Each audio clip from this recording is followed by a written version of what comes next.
ஒவ்வொரு முஸ்லிமுடைய ஈதாக இந்த ஜும்மா தினத்தை சொன்னார்கள். ஒவ்வொரு முஸ்லிமுடைய பெருநாள் தினமாக ரசூலுல்லாஹி ஸல்லல்லாஹு அலைஹி வஸல்லம் அவர்கள் சொன்னார்கள். அன்புள்ள சகோதரர்களே, பெருநாள் தினம் என்பதை பொறுத்த வரைக்கும் ஒவ்வொருவருக்கும் ஒவ்வொரு பார்வை இருக்கிறது. முஸ்லிம் அல்லாதவர்களை பொறுத்த வரைக்கும் பெருநாள் தினம் என்றால் சாராயம் கட்டாயமா என்ன செய்யணும், இருக்கணும். அது இல்லாத ஒரு பெருநாளா, அது இல்லாத ஒரு நாள் ஒரு பெருநாளா என்ற உணர்வு அவரிடத்தில் இருக்கிறது, ஆள் மனதிலே இருக்கிறது. அதனாலதான் எந்த நாளைக்கு இல்லாத மாதிரி பெருநாள் நாள்ல 35 பேர் எப்படி ஒரு நாளைக்கு என்ன செஞ்சிருவாங்க, செத்துருவாங்க. எங்கேயாவது மோதி ஆக்சிடென்ட் பட்டு சந்தோஷமா இருக்கிற வேண்டிய நாள்ல 35-40 பேர் ஒருத்தர் சாகுறான்னு சொன்னா அவர்களோட சந்தோஷத்துல என்ன பதிஞ்சுக்கு தெரியுமா? இந்த குடித்தல் தான் பெருநாள் அல்லது பட்டாசு கொளுத்துதல் தான் பெருநாள். இஸ்லாமிய சமுதாயத்தில் மட்டும்தான் வணக்கம் தான் பெருநாள் என்கின்ற ஒரு பதிவு என்ன செய்கிறது இருக்கிறது. என்னதான் ஆடை போட்டு விட்டாலும், என்னதான் இருந்து விட்டாலும், அன்றைக்கு என்றைக்கும் இல்லாத கிரௌட் அன்றைக்கு ஏன் வருது தெரியுமா? எல்லாரும் ஒன்று சேர்றது ஒரு விஷயம். இரண்டாவது, தொழாது விட்டால் பெருநாளே இல்லை என்கின்ற ஒரு மனப்பதிவு என்ன செய்கிறது இருக்கிறது. ஜும்மாவுக்கு வராதவர்கள் அன்றைக்கு என்ன செஞ்சிருவாங்க, வந்து விடுவார்கள். தன்னை வருடத்திற்கு ஒரு முறை முஸ்லிம் என்று நிரூபிக்கக்கூடியவர்கள் அங்கதான் என்ன செய்வாங்க, வரக்கூடிய ஒரு காட்சியை நாம் என்ன செய்வோம், பார்ப்போம்.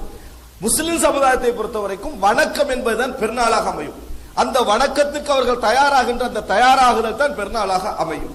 அன்புள்ள சகோதரர்களை, இதனால் தான் இந்த முஸ்லிம் சமுதாயத்தில் பார்க்கலாம், நம்ம மற்றவர்களை சந்திக்க போகிற நேரத்தில் தான் ட்ரெஸ் எல்லாம் அழகாக கொடுத்து வாசம் பூசி போகணும்.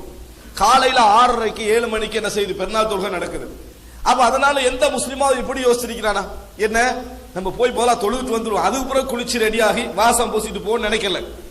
காலையோட காலையாக எழுந்து உடலெல்லாம் அழகுபடுத்தி வணக்கத்துக்கு போவதாக இருந்தாலும் கூட தான் வாசங்களோடு போய் சேர வேண்டிய மனப்பதிவு என்ன செய்து இருப்பதை நம்ம பார்க்கிறோம். எனவே இஸ்லாமிய சமுதாயத்தில் எந்த வணக்கத்துக்காக நாம் வாசம் பூசி அழகாக உடுத்து தயாராகிறோமோ அதை ஜும்மா தினத்தில் நாம் என்ன செய்கிறோம், பார்க்கிறோம். ரசூலுல்லாஹி ஸல்லல்லாஹு அலைஹி வஸல்லம் அவர்கள் இது எமது சமுதாயத்துடைய பெருநாள் என்று ரசூலுல்லாஹி ஸல்லல்லாஹு அலைஹி வஸல்லம் சொன்னார்கள். இதனாலதான் பல நபித்தோழர்கள் அந்த பெருநாள் தினத்திலே, அதாவது ஜும்மா தினம் பெருநாள் தினத்திலே வந்து சேர்ந்துட்டா இஜ்தமா ஃபீக்கும் ஈதா, உங்கள 2 பெருநாள்கள் என்ன செய்து விட்டன, வந்து விட்டன என்று சொல்லக்கூடிய செய்திகளை நம்ம பார்க்கிறோம்.